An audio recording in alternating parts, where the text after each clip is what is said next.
Before we get into DJ MsTan's story, this was recorded in February of 2020. This was the first interview recorded in person. And we all know what happened around that time, right? That'll be on the next and last episode. I say this to inform you that things might have changed a tad. More accolades have been added up for Tan, so this story is coming from a moment in that time. Enjoy. See, there's two DJs. One that plays good music that you wanted to hear. The other one is he or she plays good music you didn't know you want to hear. That's what I'm going to leave you with. Oh, my God. Think about it. I'm the second. The Beyonce of DJs. I love it.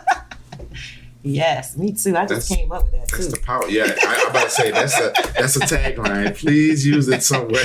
Yes, I love it. I love it. Now you gonna really have people hating me now. Nah, fuck it. I don't care.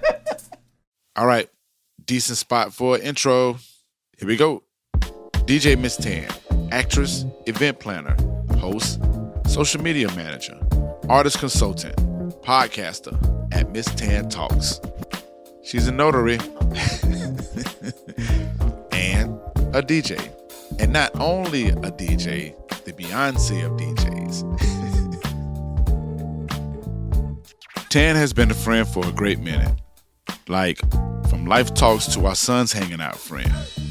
When I was DJing every weekend, Tan was one of those people that came through my house literally to pick up my son DeJuan so he and her son Jacoby could do teen things.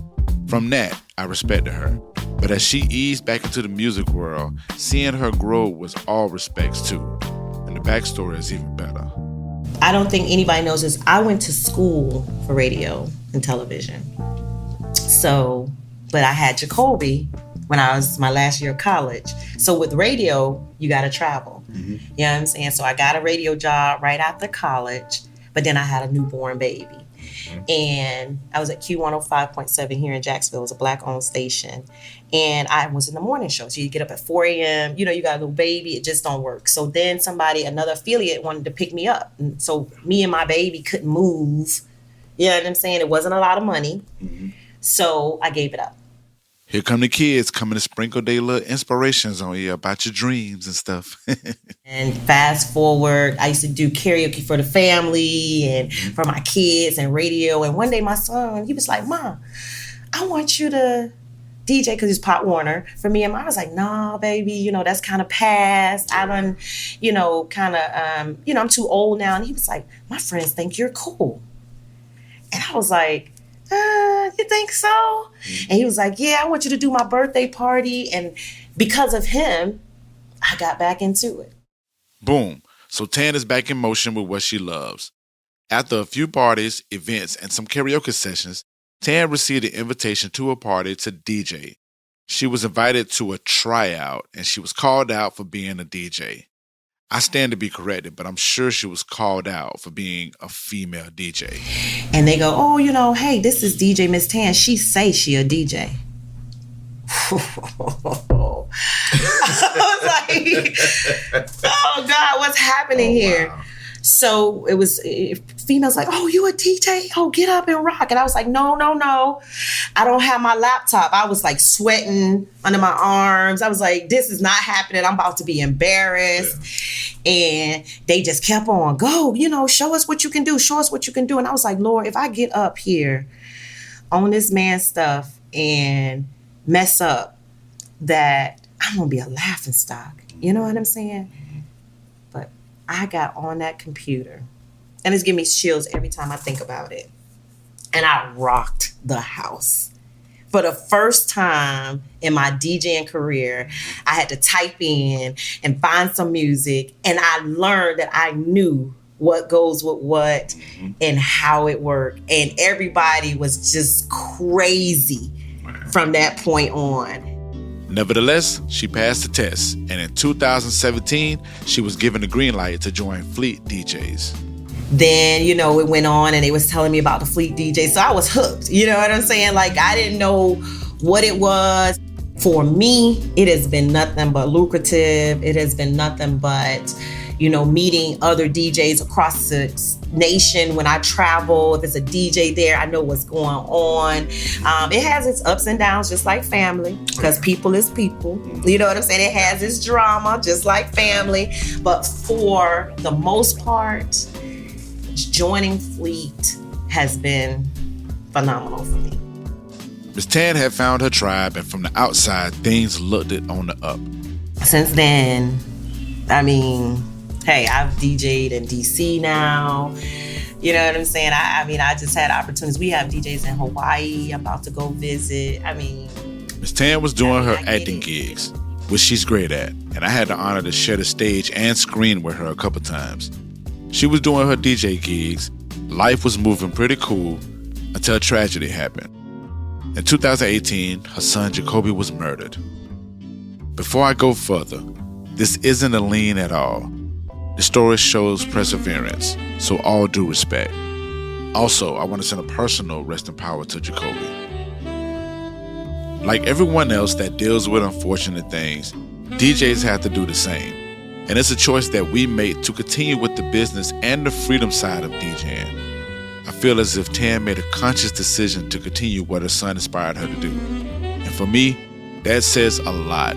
So I'm hoping the listeners of this will see it the same. Honor as you may.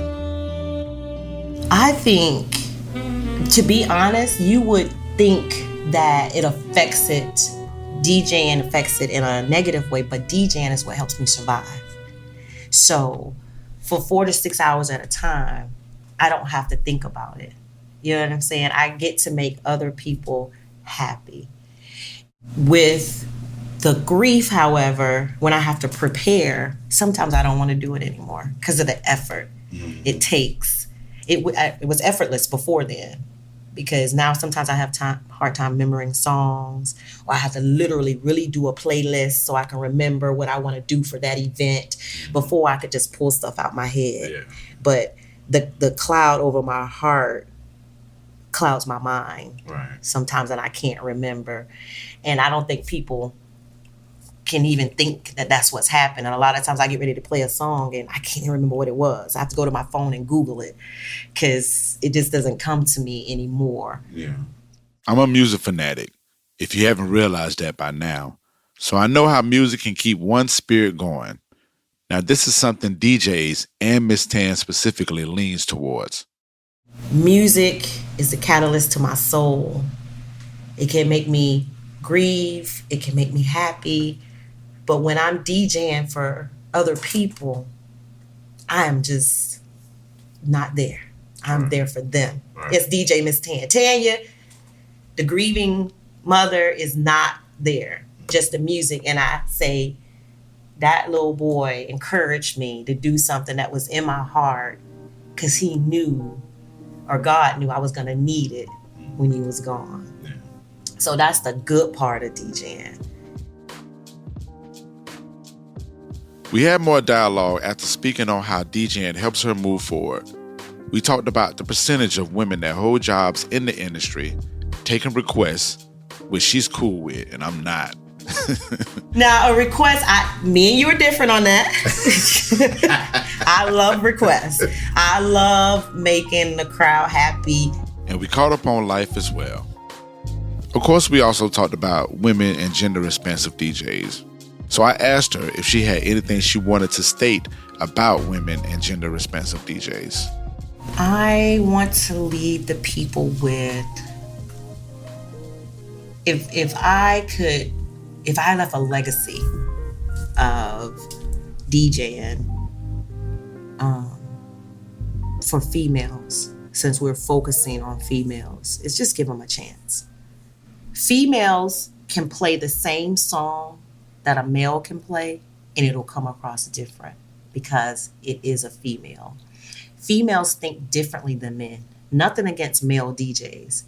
Just the way we think about songs. Remember, we're emotional. Mm-hmm. You know what I'm saying? So, to be honest, I think we can read a crowd better. That may be just my personal opinion, but because we are female, we have the ability to read our crowds a little better. I remember you had something that said, I got you something that says music is my religion. And it heals, it hurts, it makes you happy, it makes you sad. So what I would want my legacy to be is that for 4 hours at a time, I made people happy. All respects given. MsTan is still building her legacy by winning multiple awards by being a DJ and also doing the acting. She also has an organization that's in dedication to Jacoby, and seems like the grandbaby is keeping her busy. Nevertheless, we salute you, MsTan. So is it right to say that you're the queen of Fleet DJs? Of course. I can't. Look at this. Look at this. Come on, you see my crown. You know, they even if they hear me say this, they're gonna like that's Tan. You know what I'm saying? Yeah. Every party we have, it's my birthday, so I celebrate my birthday at every party. Right. Were you there? Yeah, for the Big Boy concert. Yeah. You remember when I got on the stage? Yeah. I think that was no, that was in like May. So they saw me up there. They was like, "You are out of control." Yeah, my birthday's in September. I'm like, "Come on, man." But I was like, "It's Big Boy. You already know how we connect with that." So yeah, I will wear that title proudly. Okay. And let them tell me differently. Darn it. But they won't. Yeah. You'll hear more from MsTan in some upcoming episodes. Let's take a break.